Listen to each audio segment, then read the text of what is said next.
ಆದೇಶ ಕೊಡ್ತಾ ಇಲ್ಲ. ಹಾಸ್ಟೆಲ್ ವ್ಯವಸ್ಥೆ ಇರಲಿಲ್ಲ.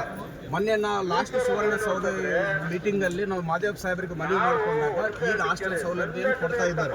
ಅದು ಬಹಳ ಕಡಿಮೆ ಸಂಖ್ಯೆ ವಿದ್ಯಾರ್ಥಿಗಳು ಕೊಡ್ತಾ ಇದ್ದಾರೆ. ಇವತ್ತಿನವರೆಗೆ 2020ರಲ್ಲಿ ಆಗಿರ್ತಕ್ಕಂಥ ಆದೇಶ ಇವತ್ತಿಗೂ ಔಟ್ಸ್ಟ್ಯಾಂಡಿಂಗ್ ಇದೆ. ಸರ್, ನಾವು ಕಾಂಗ್ರೆಸ್ ದಲಿತ ಸಂಘಟನೆಗಳು ದಲಿತರೆಲ್ಲರೂ ಕೂಡ ಕಾಂಗ್ರೆಸ್ ಪರವಾಗಿ ನಿಂತಂಥವರು. ಇವತ್ತು SC ST ವಿದ್ಯಾರ್ಥಿಗಳ ಬದುಕು ಬೀದಿ ಪಾಲಾಗಿದೆ.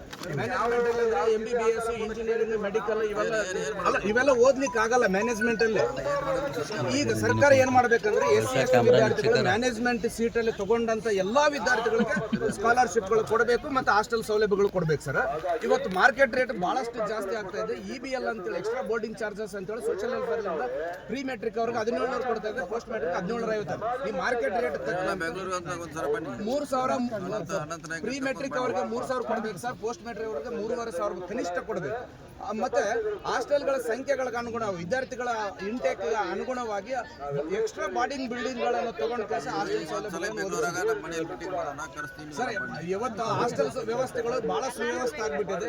ಇವತ್ತೇನು KPS ಅಂತೇಳಿ ಕೆಲಸ ಕರ್ನಾಟಕ ಪಬ್ಲಿಕ್ ಸ್ಕೂಲ್ ನೆಪದಲ್ಲಿ ಇವತ್ತು ಹಾಸ್ಟೆಲ್ ಕಡಿಮೆ ಸಂಖ್ಯೆಯ ಮಕ್ಕಳ ನೋಂದಣಿ ಶಾಲೆಗಳನ್ನು ಮುಚ್ಚತಕ್ಕಂಥ ಪ್ರಯತ್ನ ನಡೀತಿದೆ. ಸರ್, ನೀವು KPS ಮಾಡಿ, ನಮ್ದು ಯಾವ್ದು ಅಭ್ಯಂತರ ಇಲ್ಲ. ಸರ್ಕಾರ ಮಾಡ್ತಕ್ಕಂಥ ಎಲ್ಲ ಯೋಜನೆಗಳಿಗೆ ನಾವು ಬೆಂಬಲ ಸೂಚಿಸ್ತೀವಿ. ಆದ್ರೆ ಕಡಿಮೆ ಸಂಖ್ಯೆ ಮಕ್ಕಳ ಅಂತೇಳಿ ಗುರುತಿಸಿ ಆ ಶಾಲೆಗಳನ್ನು ಮುಚ್ಚತಕ್ಕಂಥ ಕೆಲಸ ಮಾಡಬೇಡ್ರಿ.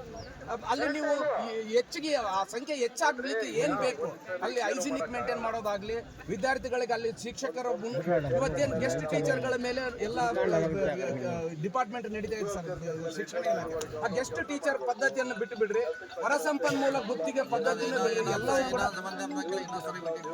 ಇನ್ನೊಂದು ಸರ್ ತಾವು ಇದ್ದಾಗ ಏನೇ ಆಗ್ಬೇಕು ಸರ್. ಒಂದ್ ನಿಮಿಷ, ಕಾಂಗ್ರೆಸ್ ಸರ್ಕಾರ ಇದ್ದಾಗಲೇ ಎಲ್ಲ ದಲಿತರ ಆಶಯಗಳು ಈಡೇರಬೇಕು. ಬೇರೆ ಸರ್ಕಾರಗಳು ಇದ್ದಾಗ ನಾವು ಧರಣಿಗಳು ಮಾಡಬೇಕು, ಮನವಿ ಮಾಡಬೇಕಾಗ್ತದೆ, ಈಡೇರಲ್ಲ.